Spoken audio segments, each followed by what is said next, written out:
hang out at the lake where things are cooler. Michael? Oh yeah, we got that heat advisory, Todd, and for good reason. Numbers are going to be in the triple digits and the high 90s once again here for tomorrow. And we're capping off a day right now where we're having record-breaking highs, especially in Pocatello, where it looks like we did hit an all-time record. We'll talk more about that later. But yeah, 104 looks like it may be one of the hottest days on the record books there at the Pocatello Airport. But as we look live here through the Farm Bureau Skycam, you got some dark clouds overhead. We got a couple thunderstorms traversing Pocatello and then heading off slowly to the southeast. Winds aren't too bad at the airport, but we are getting a little bit of wind off those passing thunder cells. In Idaho Falls, we're at 96 right now. Sunny, light winds, dry conditions for Idaho Falls in the Upper Valley with 95 in Rexburg, 88 in Jackson, 90 for Driggs. Got you at 102 for Burley, 98 in Preston.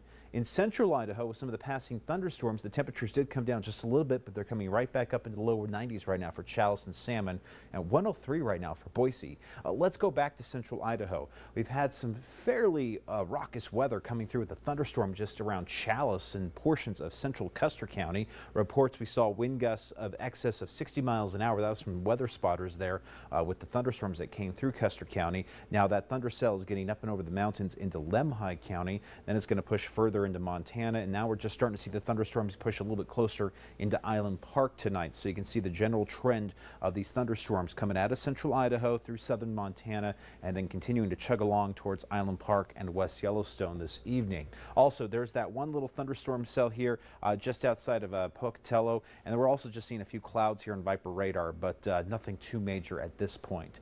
As we go around the region, we got a few clouds out there just west of Idaho Falls right now. We could see a few isolated thunderstorms around the Upper Valley later on tonight, but the thunderstorm risk, again, it's not a major threat here. The biggest story, it's the heat.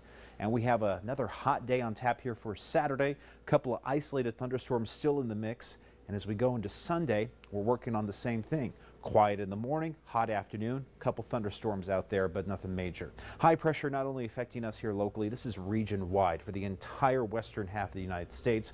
We are stuck with the heat. Jet stream sending all that warm air well into Canada, and that opens the door for some scorching hot temperatures around Vegas and St. George and Phoenix if you got relatives down that way or if you're going to be taking a trip this weekend. Yeah, we have numbers back into the 50s and 60s tonight. Tomorrow, once again, the heat is on with highs in the upper 90s, low 100s around Pocatello and Chubbuck, mid to upper 90s in Idaho Falls. And the same again here for Sunday. So again, Saturday and Sunday, both days here, we're going to have very hot days, mild overnight lows, the occasional thunderstorm. If you want to cool off, Yellowstone's a good choice. 80-degree highs for Old Faithful for tomorrow and then again on Sunday, and lows back into the 40s. Slight chance of a thunderstorm. We got 100 for Malad City, 97 in Preston, 91 for Soda and Montpelier, 94 in Lava Hot Springs tomorrow, 88 in Jackson with 90 for Driggs. We got 95 in Rexburg, 88 in Island Park. That's another good place to cool off.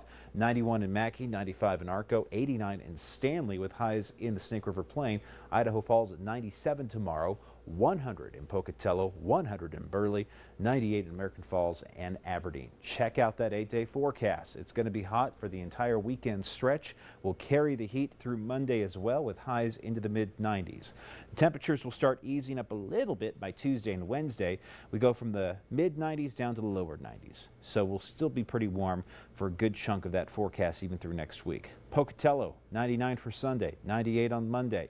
Couple thunder showers thrown in there, but we're generally just going to be hot and sunny for the next 8 to 10 days. Blackfoot, a high of 97 for Sunday and Monday, low 90s in play for Tuesday, mid 90s coming back in there for Wednesday. Again, mainly sunny conditions, occasional thunderstorm, but the thunderstorm threat is very low. Rexburg, 94 for Sunday and Monday with highs into the upper 80s for Tuesday, Wednesday, back into low 90s on Thursday with some mild overnight temps. Central Idaho, I am going to stick a 20% chance of thunderstorms in there for tomorrow, much like today. Highs are going to hang out into the mid-90s around Salmon and Chalice. We'll be dropping it back into the upper 80s for highs on Tuesday. And as we go to Jackson, look out for the warm weather with the occasional thunderstorm here for tomorrow. We'll see dry conditions on Sunday with highs still hitting the upper 80s. Lower 80s coming back in there for highs Tuesday and Wednesday as we get into the middle half of this approaching week. Our John Adams GMC Spirit of Idaho comes to us from Barbie and Grace. I love this picture.